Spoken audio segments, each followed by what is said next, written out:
सोर सोर लाइक खालामखो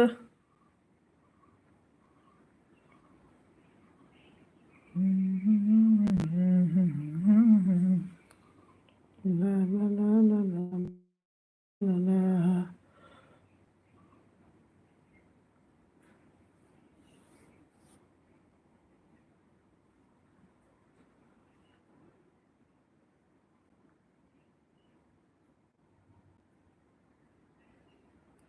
दासो थांबाय आरो ने ओमफ्राय बेलेगनिया फैदोंमोन दे आइदिजों मा होनो आंबो मबाइल लादों नालाय मोनसे ओमफ्राय माबानायाव फैदोंमोन आरोना जोंहा आइनिजों टेस्ट नायदोंमोन आङो आंसो दे नामदारना सिनायबाय सिनायबाय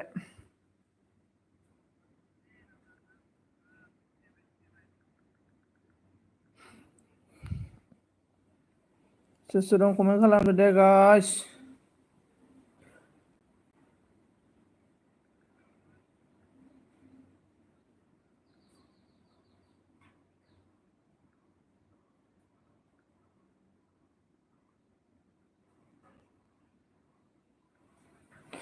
आंनिया मानो थाङाखैमोन मिथिया दे नोंनाबा मानो फैयाखैमोनथाय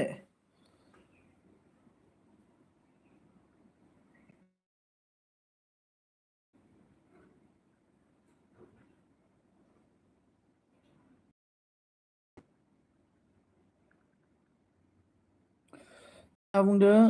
अन महन थेंक इउ स' माच अन थाबाय थानायनि थाखाय अन थानायनि थाखाय ओमफ्राय दे आङो नेट स्ल' जादों नामालै आंनिया नेट स्ल' जादों नामा खोन्थाहरलाय मेरे दिल साब लोगो जादो दे नामदारना दोस्त मोहन जी के साथ महन्ता के साथ फ्रेन्ड हो जाओ बेनिफ्राय गोरबो बिखांनि नोंनो होबाय सना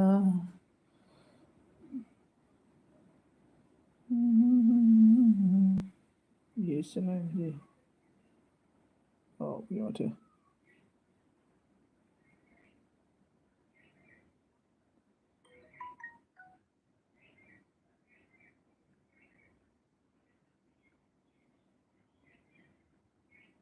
ओंख्रि फैनाय ओंख्रियाना जोंना माबासोमोन मा होनना बुंगोन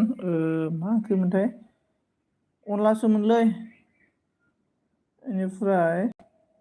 बान्दा कबि आलु मथर भाजामोन आरोना अन थेंक इउ अन थानायनि थाखाय मनथ' थांलायबाय नामाब्रा 7 जन गाहाम फैबाय माथो कौन है 7 बंदा अभी 8 जन हो गया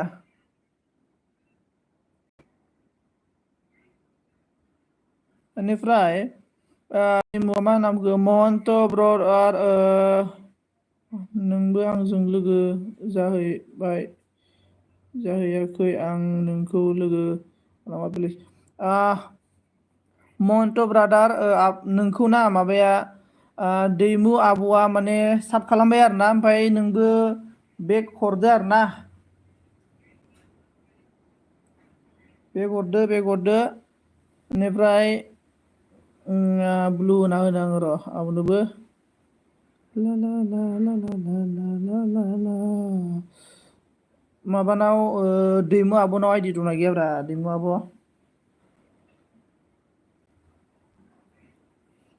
ना ना ना ना ना ना ना ना ला ला ला ला ला ला देवजन on thank you so much most welcome मेरा एलबी में आपको स्वागत है इतना दिन के बाद आज मेरा एलबी में आया है बसुमतारी ने देवजन बसुमतारी इतना दिन के बाद मेरा एलबी में आया है आप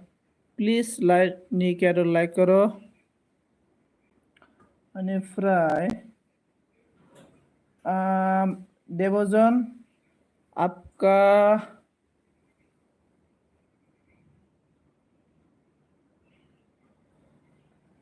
मोमन अन गरम बरा मा होनना बुंखो रिका आंखौबो लोगो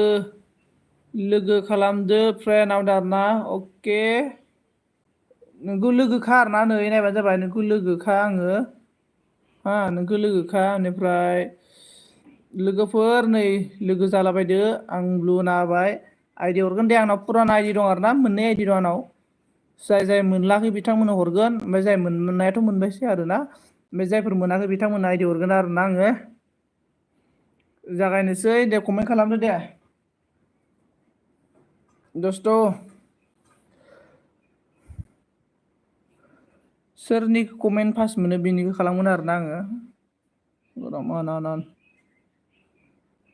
बिराद बार बारदों दै जोंनियाव बेहाय बेनिफ्राय ओजोंलाय आन्द्रायावलाय बार बारदोंना बाराखै बारा गथाया अनलि 30 मिनिटल' आंनिया बेनिफ्राय दिनै बादालि सागोना साया लोगो बादालिया जोंना अलरेडि साबाय थाखानायखा खुन्था गायनानै साबाय थाखानाय आरोना जेब्लासिम फाख्रि फिथाइया जोबा अब्लासिम माने साबाय थाखानाय आरोना जेया साबाय थाखानायखा जेब्लासिम फाख्रि फिथाइया जोबगोन अब्लासो माबा आरोना बिदि मोनथाम सादों आरोना जोङो फाख्रि दंफां फांथामाव सादों आरोना बेलेग बेलेग ओमफ्राय खोदोम दंफाङाव दा मोनायाव गावहैगोन आरोना ओरैबायदि बादालि फैयो आरोना खोदोम दंफाङाव खोदोम बिबार माबा खोदोम फिथाइनि बिदिखौ सोबो आरोना बादालिया बेनिफ्राय हायना फेमिलि फैदो आरोना मस्ट वेलकाम मेरा एलबि में आपका स्वागत है बेनिफ्राय माबोरै खबर आब' बेनिफ्राय दैमु आब' मा खालामदों मा खबर मा ओंख्रि जानाय हायना आब' मा खालामदों मा ओंख्रि जानाय ओमफ्राय गुमै गोरिब मा ओंख्रि जानायमोन दहैयो गरम गोरा ना मिनिबाय आरोना हायना आब'नाथ' दावराव दावखोबायना बेनिफ्राय ब्लु होना होनो आङो माबानिफ्रायनो र' दे हायना आब'नो आइडि मोनसे हरनोसै आं हायना आब' नोंनि भिडिअ रानिं खालामबाय दे आङो हायना आंना मिनिबाय आरोना जोंनानै ओमफ्राय लबिया होनना बुंबाय हायना आब'आ बिराद लबियामोनथ' आरो खै बारबानि बुंनायनि उनावसो हरदों बारदों होनबाबो गरमथार दिनैखौबो एसे गरम जाहांबाय जानायालाय मा जायो सानसेयावनो नाबो हमबाय नायलांब्ला बुजिगोन आरोना मा जायो सानसेयावनो नाबो हमबाय नायलांब्ला बुजिगोन आरोना बुजिगोन बेखौ नायदो आरोना जयनिं गरम नांदो आरोना माबा ब्लु नांगौ नामा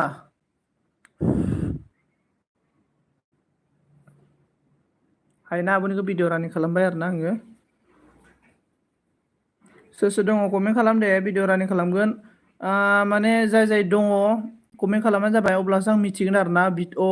उमुक बिथाङा आंनि एलबियाव दङ होननानै आं मिथिगोन ना होमबासो ओंखायनो कमेन्ट खालामो आरोना हेलौ बेनिफ्राय जोंना बि बर' ब्लगआ हेलौ होनना बुंदों बेनिफ्राय हायना फेमिलिया थांसिगोनमोन नामा नोंनि भिडिअ रानिं खालामदोंमोन आरोना आङो मोनसे आइडि बेनिफ्राय आं दङ आरोना अके लाइक खालामाखैबा लाइक खालामना होदो दे सोर लाइक खालामाखै बिना फैसा ओरैनो थुनांगौल'सो बेखौनो लाइक खालामनो बायो गावसा बेनिफ्राय नों गरम खाम हरदो होनना बुंदों आरोना माबायदि गरम खालामनांगौ नोंखौ आं रायज्लायनायाव बारा रोङालै एसामिसावसो रोङो आङो गरम खालामनो आं होआ होनना बुंदों आरोना बे लिटारमादो दाउल खिथुआ माने आरोना नोंनिखौ माने जेनेबा एकदमबारे लिपस्टिक अभार फोनो नालाय दाउलुरनि खिथुआ जेनेबा गाङा गोजा ना होमबा बिदि नुयो आरोना ओंखायनो दाउलुर खिथु होनना बुङो आरोना आङो जास्ट अनलि फर इन्टारटेनमेन्ट मादै दानजाबायलै नोंनिया नै 2 मिनिट नायना हरबाय आं बारासो थांबावबाय 2 मिनिटनि 3 मिनिटनो जाफ्रामबायमोन आं नोंखौ मोजां मोनो मानेनाखि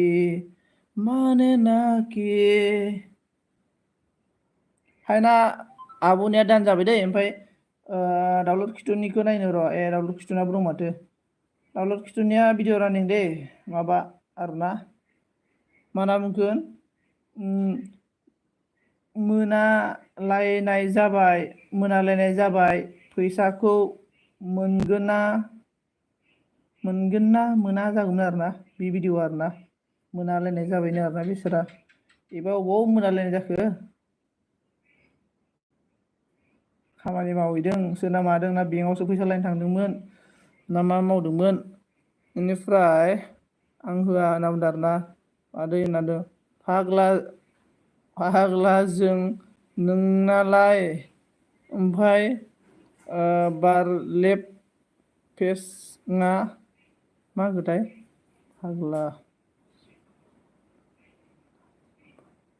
फाग्ला जों नोंनालाय ओमफ्राय बारलेब फेगा होनना मिनिबायलै अनन ओमफ्राय गरम बेट्टा होनना बुंबाय आरोना नोंनिनो भिडिअ रानिं नै बेनिफ्राय माथो प्रफाइलाव बेलेग नै भिडिअआव बेलेगलाय महरालाय एसेनो ओमफ्राय आंनिया नेटआनो गैयाहाय लोगो आं थांनोसै होनना बुंदों आरोना दैमु गावदां नोंनो दा आइडि मोनसे हरगोन दे आङो ओमफ्राय कमेन्टबो खोन्थाहरगोन आरो ना कमेन्टआव आंसो होनानै आरोना होमबालाय बिबर' मादै होनना बुंदों आरोना ओमफ्राय मिनिबाय नै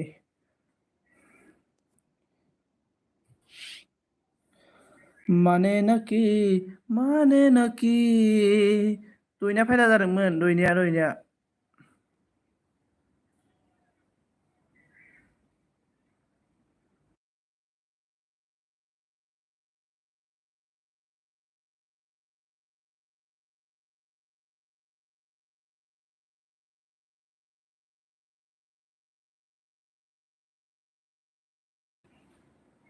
voices of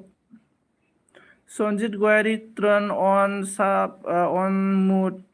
only channel sub for 5 minutes or long can send me this video माबानिया नैबे लेगखौ नायबाय आङो 3 मिनिट 10 सेकेन्ड ना फुरा कमप्लिट जानानै दान जाबाय आरो ना नै दाबो खिथुनिया बा मारै डेन्जार नाखायोलै बिसोरनि अभारद्राय होनद्रायो आरो ना बोरैबाद्राय नुयो आरो ना बांद्राय होनबाथाय ओमफ्राय माबानिखौ हरग्रोन दे नेक्स्टल'नो दा आन्दायगोन आं दैमुनिखौ भिडिअ रानिं खालामना हरग्रोन दे आङो लोगोफोर दैमुनियाखौ भिडिअ रानिं खालामबाय आरो ना आङो नै ओमफ्राय सोर बेखौ अन दैमु लोगो जादों होनना बुंदों आरोना दैमुआ नेट स्ल'नोलै थांखो ना माखो ओमफ्राय सासे कमेन्ट मालाखै कमेन्ट खालामदो लाइक होना होदो बेनिफ्राय हेलौ आगै लाइक दान सबिता बरगयारि बाब बबे जाहारनिफ्राय गुदब्ला नुजाबोखो बबे जाहारनिफ्राय नै नोंनि भिडिअखौ नायखायो आङो बेनिफ्राय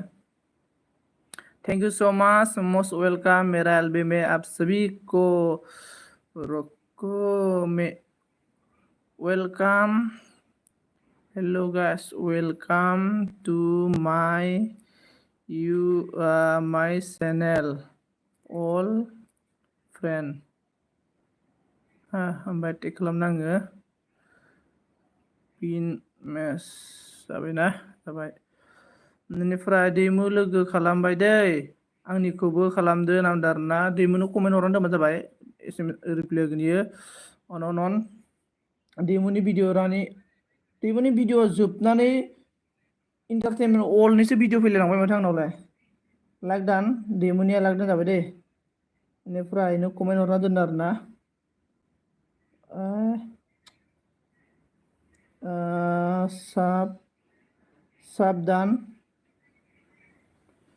साबधान बेनिफ्राय आई एम गयारि सनजित गयारि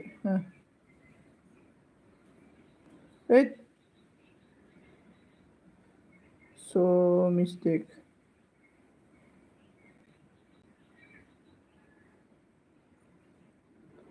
मोनसे मबाइला एसे नेटा एबार अन सोर थांला जोबखोलै रावबो गैला माथो माबोरै होयो एलबिखौ आं रोंस्लाबा दे खोन्थाहरलाय होनना बुंदों आरोना इलाय एलबिखौ निदि होयोब्रा नै स्क्रिप्ट नायबाय था आरोना आं नै खोन्थानो इलाय जेनेबा हमना ला नोङो आं खोन्थानो दे नोंनो माबोरै होयो दिनै फैबाय नोङो इउटुबाव थांदो इउटुबाव थांनानै बेनिफ्राय इउटुबाव थांनानै नोङो नैबे प्लासनि आइकनाव थुना होदो प्लासनि आइकनाव थुनानै नै फैखाबाय नै मा खालामनो एलबि होदो एलबि होनानै नै एलबि होदो एलबि होनानै माने जास्ट डानल' खालामना दोन डानल' खालामनानै ओमफ्राय क्रम ब्राउजाराव थांदो क्रम ब्राउजाराव थांनानै डेस्कटप मड सेट खालामनानै बेनिफ्राय वाइटि स्टुडिअखौ अपेन खालामदो वाइटि स्टुडिअ अपेन खालामनानै एलबिआव हाबहैनानै नोङो टेग लगायना होदो आरो ना चेनेलखौ जाहाथे जायनाव बेनावनो चेनेला गोसारयो चेनेलखौ टेग लागायना होदो टेग लागायना होनानै आरो ग्रोबनो नोंनि इउटुब चेनेलाव फैफिननानै बेनिफ्राय नोंनि माबायाव लाइभआव हाबफिनदो बेनिफ्राय उनाव जाबाय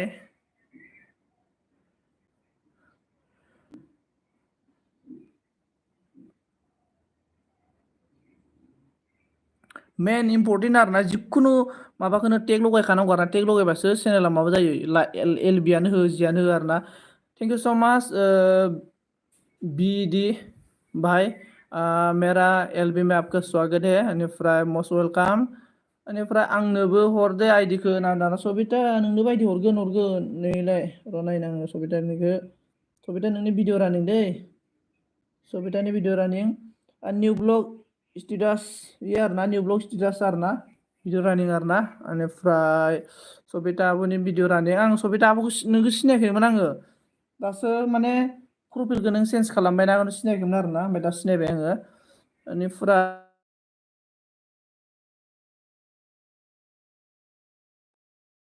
ओमफ्राय लाइक दान थेंक इउ स' माच बिदि बेनिफ्राय अन थेंक इउ स' माच गाइस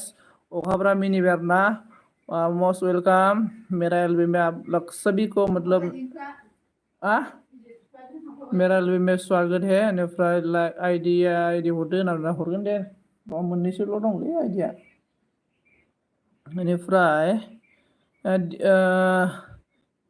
बिदि मोननैसो जाबाय नोंना चेनेला दाना अन आइडि हर दे अननानै ना हरगोन ओमफ्राय सबिता आब'निखौ भिडिअ रानिं खालामग्रोदो आरोना सबिता आब'निखौ ओमफ्राय हरदो आइडि नाम्बार नामदो आरोना भिडिअ रानिं खालामालासिनो डाइरेक्ट हरनो नामा होमबालाय सबिता माबानिखौ बिबर'निखौ माबानिया सबिता आब' नोंनिया दान जाबाय दै नायदो नायखा आरोना जिंदगी हमेशा के लिए दान हो गया और इसके बाद बिनाथ' दंखायोलै नोंना दानि हरखानायलै माबाना बिबर'ना ओमफ्राय बोरो अखाफोरखौ नायनो दे अखाफोर ब्रादारनिखौ नायनो अखाफोर ब्रादारनाबो मोनगोन माथो आंजों अखाफोर ब्रादारनिखौ भिडिअ रानिं खालामबाय आरोना निउ ब्लग प्रेक्टिस अखाफोर ब्लग आरोना बेखौ बेनिफ्राय सरस्वती अविनाश बी हेल' ब्र' हेल' हाउ आर इउ माबोरै दं ब्र' मा खबर अन अखाफोर थेंक इउ अन थानो थाखाय महन्त अबाव एसेबां गोबाव गायब जानायमोन अन आइडि हर 1 मिलियन नावदो आरोना आइडि अन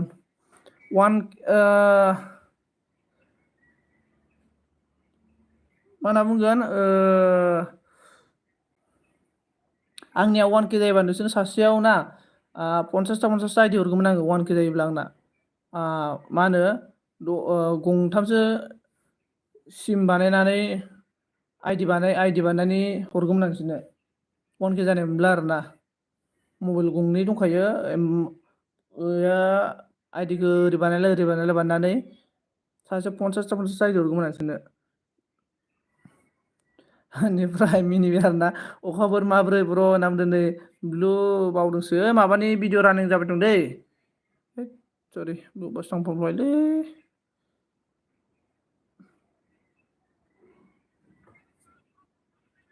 अखाफोरनि भिडिअ रानिं दे अखाफोरनिखौ मोननै भिडिअ रानिं खालामना हरबाय आरो ना ससेल'खाय आङो बेनिफ्राय दिबि लोगो जानोसै दे होननानै मिनिबाय आरोना हेल' होनना बुंदों आरोना ओमफ्राय अखाफोरनिया दान जाबायलै बेनिफ्राय सोरनिखौ नायनो र' बिदिनिखौ नायबाय आरोना बिदिनिखौ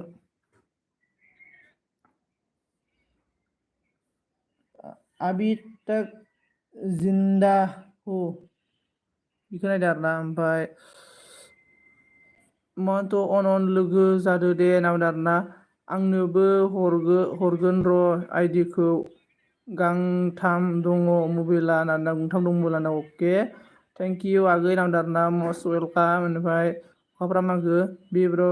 बि बर' दिनैसो आब' नोंनालाय नांदो आरोना रानिंल' नामा नांदो आरोना हेल' माहान्त अन हेल' सबिता होनदों अन अखाफोर अन माने जेनेबा लासै हरगोन आरोना गासैनोबो नङाबा आरो सासेनोल' हरबाय थाबा आइदि सोलायबाय थानांगोन माथो आरो सोलायबाय नांगोन माथो खिन्थु फारियै आरोना आइदि बेनिफ्राय गैया गाबनोसो ओंखारबाय आं चेनेल खिलिनानै अखाफोरना चेनेल खुलिनानै होनदों आरोना भिडिअ नायदों ब्र' आंनिखौबो दा बिदि ब्र' नोंनि भिडिअ रानिं जागासिनो दं आरोना नोंनि भिडिअ रानिं जागासिनो दङ मा बि बर'आबो गाबबाय आरोना बि बर'आबो आंनोनो मोनसे आइडिया होनो आरोना एकदमबारे मोनसे आंनोनो आइडिया होनो आरोना इउटुबाव साक्सेस जानो थाखाय आं टाइम मोनैखायसो आरोना इउटुबार ना जिखुनु मा नोङो चेनेल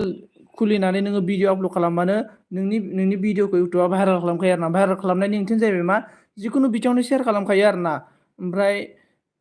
खायसे खायसेनिखौ मानो सेयार जाया जोंनिया हमना ला जोङो मबाइल खुलिनाय लोगो लोगो जोंनियाव साब खालामै मानसिफोरनियानो भिडिअआ जोंनियाव फैयो मानो फैयो आरोना बिनि मेन रिजना जाबाय एस अ आर ना एस अखौ जेनेबा एस इउ होनना बुङोना बिखौ इसोरो मेन माने प्रफेसनेलि मा होनो बानायनो रोङो आरोना बिनि थाखायनो इसनिया जिखुनु साब खालामालासिनो नुजाफैलाबाय थायो आरोना बिदि बेनिफ्राय मेन आरो नाम्बार वाना जाबाय जों टामनेल आरोना टामनेलखौ जुदि मोजां हिट बानायोब्ला बिदि नुजाफैनाय लोगो लोगो मानसिया थुनो लुगैथारो ना टामनेलखौ थुनाय लोगो क्लिक खालामबाय नायबाय बिदिनो जालाङो आरोना चेनेला ओंखायनो ब्रादारनिया भिडिअ रानिं जागासिनो दं आरोना ओमफ्राय बेखौ मेन आरोना जेनेबा एसइअखौ मोजां मेनटेन खालामनांगौ आरोना ओमफ्राय टेक आरोना जोङो जेनेबा जोंनि नाम होयो नामजों आरोना बेनिफ्राय अन आंबो दिनै मोनसे बादालिनि भिडिअ आपल'ड खालामदोंमोन ना बे बादालिनि भिडिअखौ 1.5K आंनि भिडिअखौ इउटुबाव सेयार खालामदों आरोना 1.5K भिडिअखौ सेयार खालामदों जास्ट क्लिकखौ नायदों CTR 5.3 ना 5.2 आंनि CTR क्लिक खालामदों आरोना मानसिफोरा ओमफ्राय बिदि आरोना माने मेन रिजना जाहैबाय माने मा आंनि भिडिअखौ जेनेबा टामनेला बारा हिट नङा नालाय ओंखायनो मानसिफोरा नायाखै आरोना क्लिक खालामाखै नाथाय इउटुबा 1500 मानसिनो सेयार खालामदोंमोन आरोना बिदि आरोना इउटुबाव सेयार खालामखायो आरोना जास्टनो जोंनि भिडिअ कन्टेन्टफोरा मोजां नङि आरो जोंनि टामनेलफोरा मोजां नङिखाय मानसिफोरा नाया आरोना मेन रिजना बेनो आरोना बेनिफ्राय ब्रादारना दान जाबाय बेनिफ्राय दान जानानै दायो ओइ आं मिथिया गुमै अखाफोरनोबोथ' हरखाबाय आङो ओमफ्राय महन्त ब्रादार भिडिअ रानिं महन्त ब्रादारनि भिडिअ रानिं बिखाया आंनि गावो आरोना निउ बड' अफिसियेल सं 2024 भिडिअ रानिं बेनिफ्राय बेबर' लासै जागोन आरोना बिदि लासै जागोन टेनसन खालामनाङा लासै जागोन अन महंत सब कर दिया हाँ नमदने अविनाश ने महंत को सब किया है और अन अखाफोर औ नामदो आरोना सब जागोन आरोना सब जागोन हानाय माने भिडिअ बानाय दैलि मोनसे मोनसे भिडिअ आपल'ड खालाम आरोना लोगोफोर आं नोंसोरनो मोनसे आइडिया होगोन आरोना मा होनो जोङो एलबिथ' होयो आरोना ओमफ्राय एलबि होबाबो जोंनो मेन जोंनो माबाखौ नांगौ आरोना पाब्लिकखौसो नांगौ आरोना जायफोर चेनेल गैयि बेफोरबायदि मानसिखौसो नांगौ आरोना जोंनो भिडिअ नायनो थाखाय बेनिखायनो जिखुनु सानसेयाव मोनसे मोनसे भिडिअ आगार आरोना फिक्स टाइम बानायनानै अब्लानो जोंनि भिडिअखौ नायलांबाय थाबाथाय नायलांबाय थाबाथाय माने बिसोरो माबागोन आरोना नायबाय थानो लुगैयो आरोना बिदि दा जों एलबिल' होयोबाथाय नोंनि एलबिआवल' फैबाय थासै मानसिफोरा नोंनाथ' हमना ला नोंना WTबो बारायगोन मन'बो जागोन थिगासे मन' जाखांनायनि उनाव जेब्ला नों एलबि होला नों एलबि होआबाथाय उनाव नोंहा नोंनि भिडिअखौ नायग्रा मानसिफोरा खमायसै भिडिअ नायग्राफोरा गैला आरोना बिदि लं भिडिअ जोंना बेखायनोथ' WTआ फैयाब्रा मेन रिजना बेनिफ्राय ब्रादारनिया रानिं आरोना नन डीबी भाई आपको वीडियो रनिंग ओके डीबी भाई आपका वीडियो रनिंग नावदों आरोना नै अबिनाशा बेनिफ्राय ओके साबधान प्लीज नावदों अविनाश साबधान नावदों आरोना अविनाश सबिता ने आपको साबधान किया ऑन अखाफोर ऑन ओमफ्राय Bieber on thank you so much on बेनिफ्राय माबा साबधान जाबाय दे 2 मिनिट 33 सेकेंड नायनानै हरबाय आङो मोन्टो आपका वीडियो डन हो गया और इसके बाद अविनाश किधर गया अविनाश का वीडियो रनिंग दे अविनाश ब्रदर आपका वीडियो रनिंग समर में वाटरफॉल की मजा ना वो वाला वीडियो रनिंग कर रहा है इनि उनाव आईडी चेंज खालामनोसै आरोना बिनि उनाव आईडी चेंज खालामनोसै अन थेंक इउ नोंना इना डाउनलड खिथुना बेसे थांखो नायनो र' 585 नोंना जुदि 585 जुदि नोङो साब थांबाय अब्लाथ' नोंनि भिडिअखौ हाजार जन प्लास 1200-1300 मानसिनो नोंनि भिडिअखौ शेयार खालामना होयोब्रा इउटुबा होमबाल'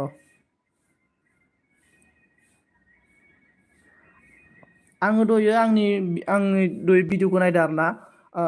SEO आरोना 50आव SEO आरोना 50आव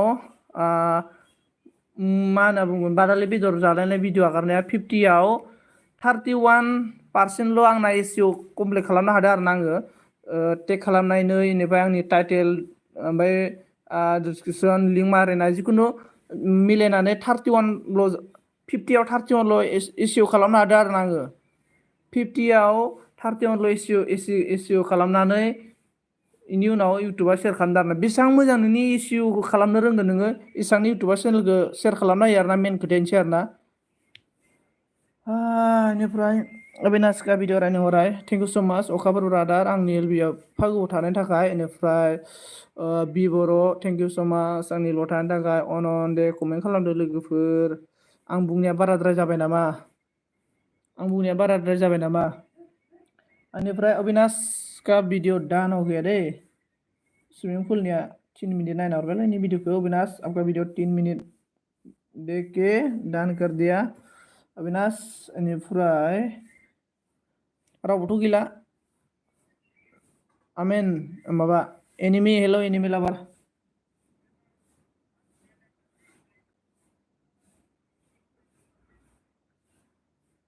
आईडी चेन्ज खालामनो र' अन मिनिबायलै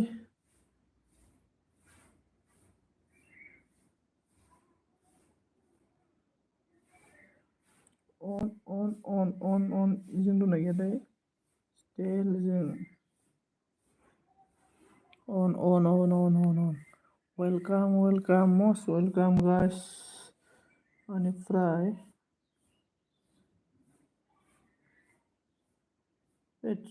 kamu dan kamu deh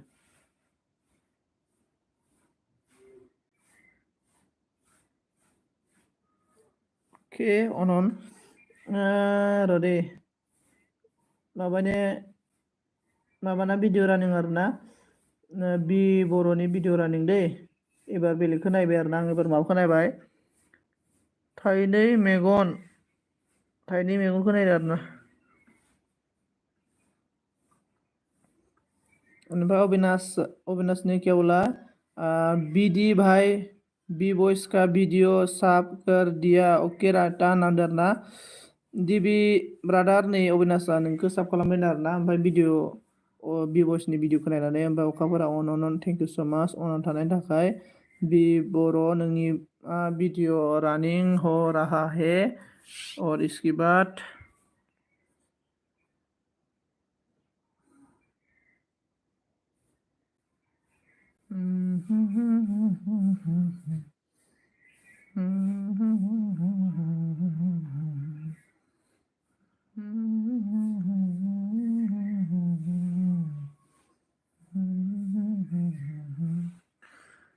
जोंनि गामि समायना सोमखोर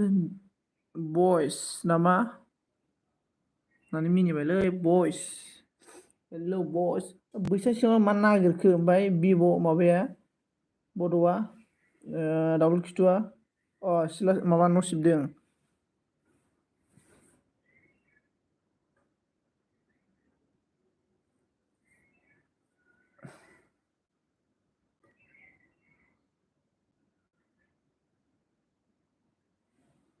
मा ओंख्रिमोन इलाय जिखुनु ओंख्रिखौ संलायलायनाय एसे नायबाय आरोना आङो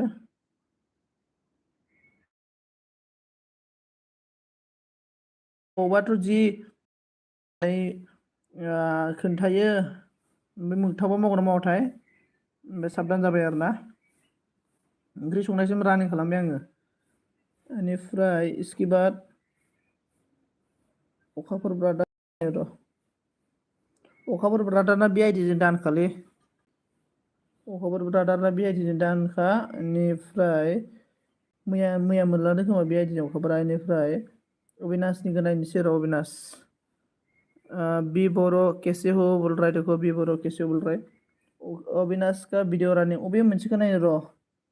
बेलेगखौसो नायनोसै आङो खोनाबाय दे सोरबा मेथाइ खननायखौ नायबाय बेनिफ्राय अखाफोरा अविनाश मेथी को आप बताओ बोल रहा है देखो और माबाया आंखो बि बर'मा आंखो अखाफोर एफा बुरजा जाबाय नोंना होनना बुंदों अखाफोरजों मा मोननो पात्ता मोना अखाफोरना मालाय मन' जाबावसिगोनसोनो जास्ट 200 नांसिगौनो माबाया WT आ अखाफोरना मन' जानो बि बर' आब' माया बुरजा जाखो होनना बुंदों आरोना मेथाइ खननाया 1 मिनिट 55 सेकेन्ड आरोना बेखौ नायगासिनो दं आङो ओमफ्राय सबिताया अन'न एफा गोबावजों सबिता आब'आ कमेन्ट खालामदों बेनिफ्राय आप कैसा है अविनाश आप कैसा है अविनाश नाम बोलो ला ला ला ला ला ला ला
माबा मा होनना बुंगोन आङो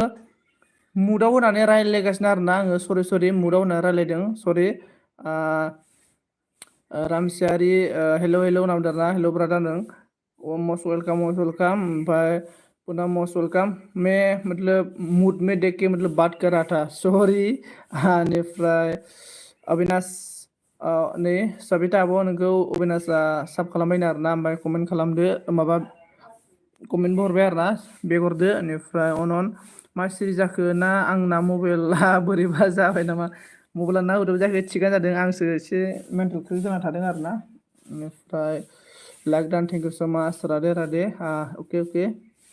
बेनिफ्राय रामसियारि ब्रादार मा खालामदों माबोरै खबर मा ओंख्रि जानायमोन हाउ आर इउ बेनिफ्राय लाइक खालामाखैबा लाइक खालामदो बेनिफ्राय दावलु खिथुआ मिनिबायसो आरोना नै अखाफोर दावलु खिथुनो खोन्थाहरदो नै मा वाच टाइम मा सोंबायो राधे राधे राधे राधे जाम 4K जानांगौ आब' नावदो आरोना अन राधे राधे राधे राधे पूनम राधे राधे बेनिफ्राय thank you so much Poonam मेरा एलबी में आके मुझे सपोर्ट करने के लिए मोस्ट वेलकम मेरा एलबी में हेलो सासिनसा होनना बुंदों अबिनाशा हेलो अबिनाश हेलो ओमफ्राय अन राधे राधे राधे राधे आंखौबो साब खालामदो गोदानसो आंबो नावदो आरोना आंजों नों साब दंना गैया साब गैया होमबा आंजों साब खाब्रा नोङो नै आंजों साबखा ओमफ्राय नोंनो आइडि हरनांग र' बिसोरनो गासिबो आइडि मोनजोबखाबायलै बेनिफ्राय राधे राधे राधे राधे राधे राधे राधे राधे राधे राधे हेल' पुनमजि बोल राधे राधे बेनिफ्राय अनन सबिता आब' आंखौ थेंक इउ स' माच सबिता आब' थेव रायलायनायनि होननायनि थाखाय आं माने बिराद बिदिनो रायलायनो बिराद स्पिड रायलायो आरोना मायो सार्च होखानायसो बिराद थेव रायलायखायो आङो ओमफ्राय सोरखौबा बुजायनायफोराव बिराद एक्सेलेन्ट आरोना आङो बेनिफ्राय अन थेंक इउ सबिखौ अखाफोर थेंक इउ बेनिफ्राय बोरो माबाया सचिन बाखि आंनाव आइडि गैला दै जाय आं जेसेबां दं आंनाव आं सबनोबो आइडि हरखाजोब्बाय ओमफ्राय दा नै सचिनल'सो हराखैमोन आङो सचिना माथो रिलसो आरोना सचिननि भिडिअ मोनसे रानिं खालामनानै आइडि मोनसे हरनो आं बिथांनो ओमफ्राय अन अबिनाशआ मा होनदों सबिता साब किया आप नहीं आपने नै सबिता आब' नोंखौ अबिनाशआ साब खालामबाय आरोना मे बी आपको साब दान आरोना नै साब दान खालामबायनो बर'ना रिल्सआनो मोनसेल'सो आरो माथो रिल्स मोनसेल' रिल्स आगारबाय दान होबाय आरोना आङो बेनिफ्राय अन नेटपेक बारा गैयालै दिनै आंहा दहाय जोबलाजोब्बाय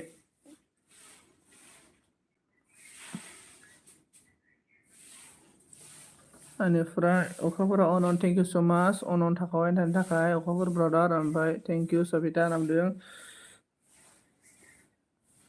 साब्रै दंबावो माथो अखाफोरनिखौ मन' खालामनांसिगोन दे अखाफोरनि लं भिडिअ रानिं खालामना हरनो आङो नाथाय साबखा आरोना साबालाय साबखा दे ब्रादार होमबाबो आं ओरैनो लं भिडिअखौ रानिं खालामना होबाय आरोना रानिं खालामनानै होदों आरोना आंनि आसाम पुलिस प्रेक्टिस आरोना बेखौ रानिं खालामदों आरोना आङो बेनिफ्राय साचिन रामसियारि लोगो जादो दे नाम दारनानै साचिन सबिता आब'जों लोगो जानांगौनो बेनिफ्राय सबिता आब' मा बुंखो बेनिफ्राय मा जाखो राहि हो नाम आरोना साचिना अन ओके नामदों राधे राधे पूनम जी किधर चला गया राधे राधे बोल के राधे राधे पूनम जी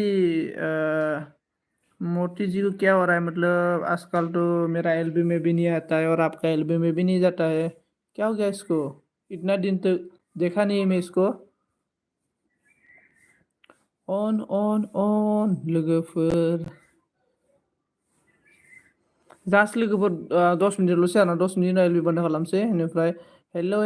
माइ टेस्टिं होनदों आरोना अखाफोर ब्रादारनि भिडिअ रानिं बुटडाउन खालामबाय थानाया अखाफोर ब्रादारनि भिडिअ रानिं खालामना हरबाय आरोना आइडिथ' गैला नालाय आंनाव मोननैल'सोमोन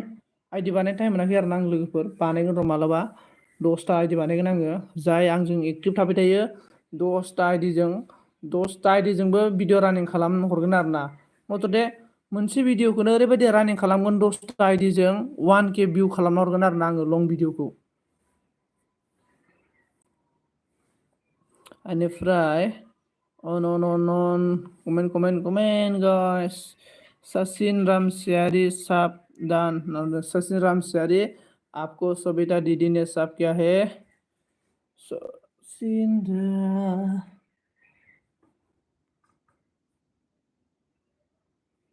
पासता ग्रोब जाबाय दे माबाखौ नायना फैनो आङो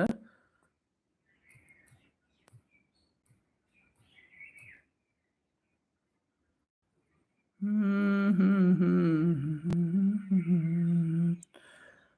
la la la la la la la la la la la la la la la la la la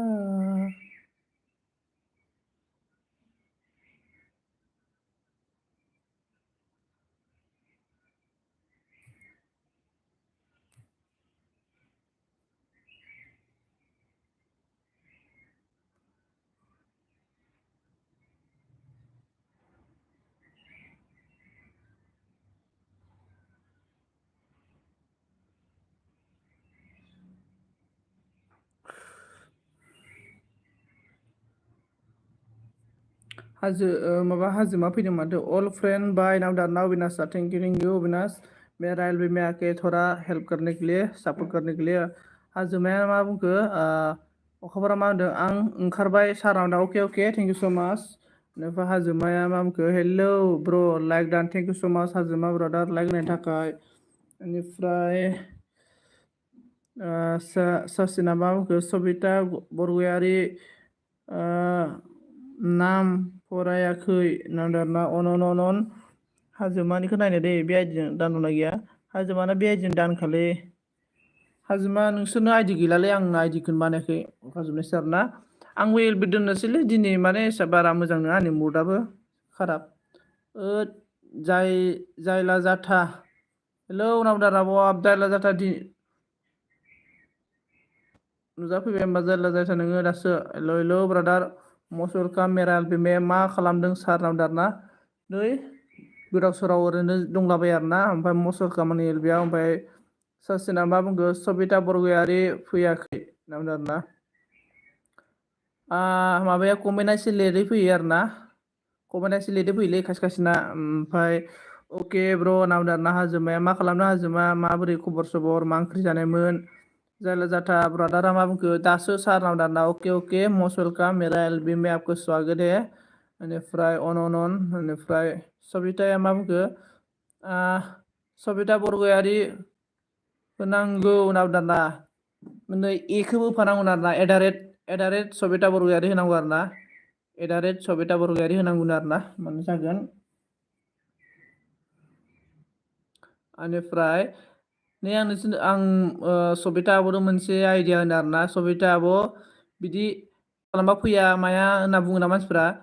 बेनि मेन रिजोना जाबाय जोङो क्रम ब्राउजाराव थांनानै वाइटि स्टुडिअ डिस्टमबोर्ड खालामना लानानै बेहाय मोनसे जोंनि अपसन थाखायो सेटिंआव बेयाव थांनानै नोङो टेग मारिना लानांगौ आरोना नोंनि नामखौ आरोना जुदि नोंनि नामखौ टेग मारिना लाबाथाय जिखुनु नोङो नोंनि नाम सार्च खालामबानो नोंनि नामखौ जोङो सार्च खालामनानै फैखाथारगोन आरो बिदि खालामनो हायो बिदि खालामना लानो हायो बेनिफ्राय टेग मारिना लानांगौ बेहाय बिदिनो बड' ब्लग बड' बायदिसिना बड' भिडिअ होननानै टेग खालामना लानो हायो आरोना जिखुनु सोरबा एनि आदार पार्सन बड' भिडिअ होननानै जुदि बोबानो नोंनि नामाबो फैगोन नोंनि भिडिअआबो नोंनि चेनेलाबो फैगोन आरोना बेबायदि खालामना लानो हायो आरोना अन आइडि हर दे सार नावदार ना जारला जाथा ब्रादार नोंनो आइडिखौ ना नोंनो मोनगोन आंनिफ्राय मोनसे नोंनि भिडिअ रानिं दै बड' कमेडि ट्रेलार बड' कमेडि ट्रेलार आरोना बेखौ भिडिअ रानिं खालामबाय आङो जायला जाथानि भिडिअ रानिं जादों आरोना बेनिफ्राय अन दं ब्र नावदार ना हाजोमाया मा होनो आलुसो नामा ओंख्रिया ओमफ्राय जायला जाथाया ब्रादार मानायखो अन सोर जायला जाथा ब्रादारनि भिडिअ रानिं दै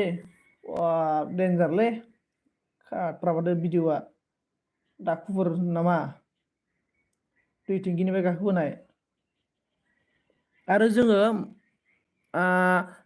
सासे आरोना जोबोद मोजाङैना वाच टाइमाबो कमप्लिट जाबायमोन ओमफ्राय चेनेलाबो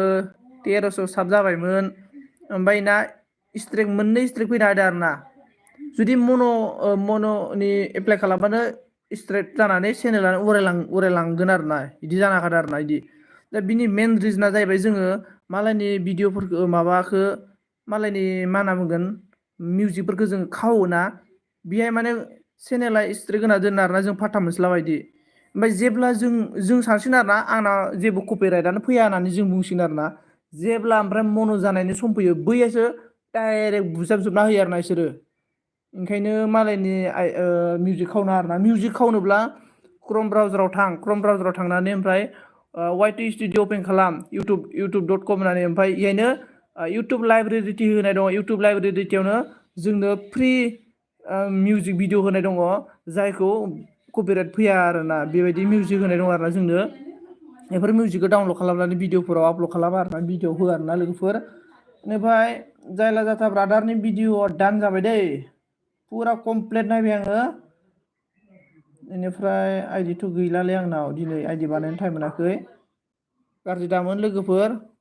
ओमफ्राय सोरनाव आइडि दङ जायला जाथा ब्रादारमोन आइडि दङ हर दे आंबो आइडि बानायबा हरगोन ओमफ्राय आं एलबिखौ दोननोसै आरोना ना मा होनो लोगोफोर नेटपेक जोबोद खम आरोना आं दिनै माने नेटपेक सोनो गोसो गैला बिजोंनो दिनै सोलिथ'नो सानदों आरोना ओंखायनोथ'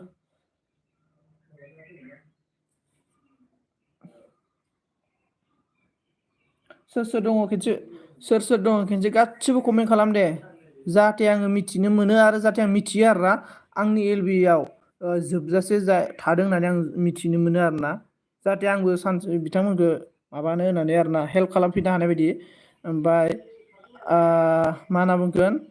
एनिमि लाभारा हेल्ल' ब्र नावदों एनिमि लाभारा माबानाव गोरिब ब्रादारनाव थांदोंमोन आरोना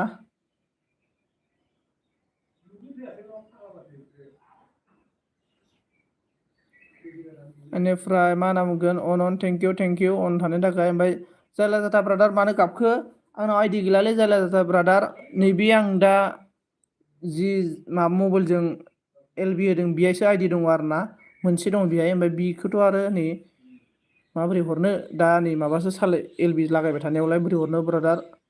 ओमफ्राय हेल' ब्र नांदों फैयाखै नोंनिया कमेन्ट हर भिडिअआव आंनाव दाना सोरनिखौ बुंखो ब्रादार कमेन्ट हरनो गैला माथो बाहायनाव दाना गैला जिन्दगि बरबाद जाबाय भाई आं हरफिनगोन होननाव दाना लं भिडिअ कमेन्ट खालाम आरोना कमेन्टआ मालाबा समाव कमेन्टआ थाङा दै वाइ टि स्टुडिअ'सो कमेन्टआ थांना थायो ओमफ्राय इउटुबाव कमेन्टआनो फैया मालाबा समाव मालाबा समाव कमेन्टआ थाबबो फैयो बिदि आरोना बेनिफ्राय गाबोननिफ्राय सबिता बरगयारि ब्लग होगोन दे आं आगैनाव दारना अके जुदि नाम सार्च खालामनायाव जुदि नामफोरा फैयाखैबा ना नामफोरखौ चेन्ज खालामनानै माबाफोरखौ अबेबा स्पेलिंफोरखौ बेलेग खालामनानै माबाबानो जाबाय आरोना बेनिफ्राय आंनियाबो कमेन्ट होआखै नावदो आरोना लाइक खालामदो एनिमि आं एलबि बन्द' खालामसै सबिता बरगयारि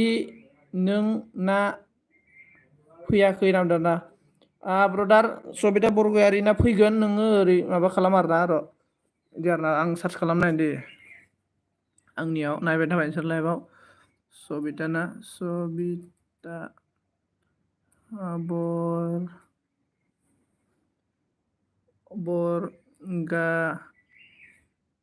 बरगयारि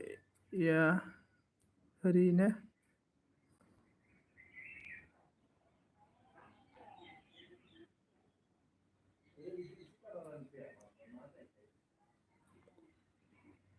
SOBITA सबिता बरगयारि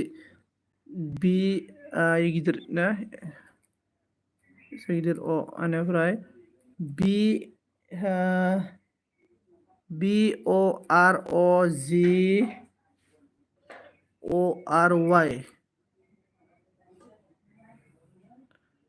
सबिता बरगयारी का चैनल नहीं आया है फैयाखैथ' आरो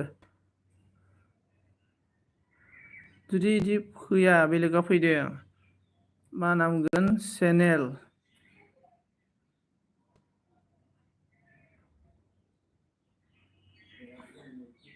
फैमाराखै दै सबिता बरगयारिना नोंना टेक मारेना हो नै नाय नै नुदोंना नोंसोरो माबायदि बेलेगफोरना माबायदि फैजोबदों इसोरो बुरा स्ट्रं टेक खालामदों आरो ना नै आंनियाबो फैबावबाय आरो ना नै नायबानो जाबाय नोंथांमोना नै इफोर मानो फैयो टेक लागायना इसोरो देन्जार टेक लागायो आरो ना बुहुत देन्जार टपिक आयदानि टेक लागायो दै इसोरो बेयावनो फैजोबो नै बेलेग चेनेल फैजोबो नै इफोर सब टेक लागायनायनि कामाल आरो ना लोगोफोर एसइअ आरो ना जायखौ जोङो बुङो एसइअ नि टेक लागायनायनि कामाल आरो ना इफोर गासिबो आंनो फार्स्ट लाइक होदों माय फ्रेन्ड दा अके थेंक इउ स माच बाय ब्रादार चार्ज गैला अके आं दोननोसै गासै लोगोफोर थेंक इउ स माच आंनि एलबो थानायनि थाखाय गाबोन लोगो मोनजोबसिगोन लोगोफोर ओमफ्राय दिनैनि टपिकखौ बेखिनियावनो दोनथ'नाय जाबाय लोगोफोर कारेन्टबो गैला कारेन्ट थांबाय माथो बाय बाय लोगोफोर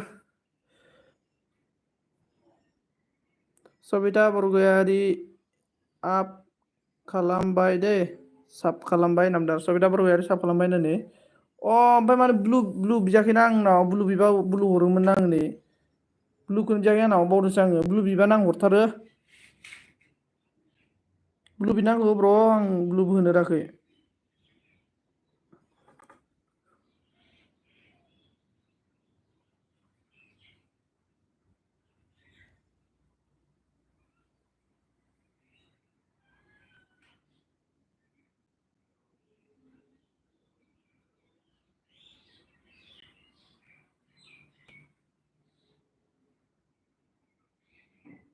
थेंक इउ सासिन रामसियारि नामदार ना अके लोगोफोर सबिता आब' थेंक इउ स माच सासिन ब्रादार थेंक इउ स माच